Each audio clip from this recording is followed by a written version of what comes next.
Mula sa ABS-CBN News Center Manila, ito ang TV Patrol! Sa ulo ng ating nagbabagang mga balita.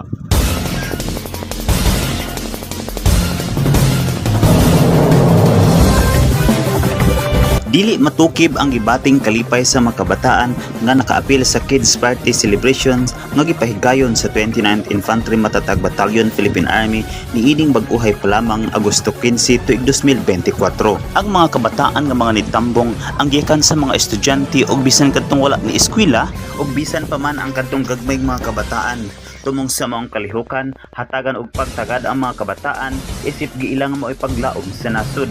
Simple vlogger, patrol ng Kabadbaranon.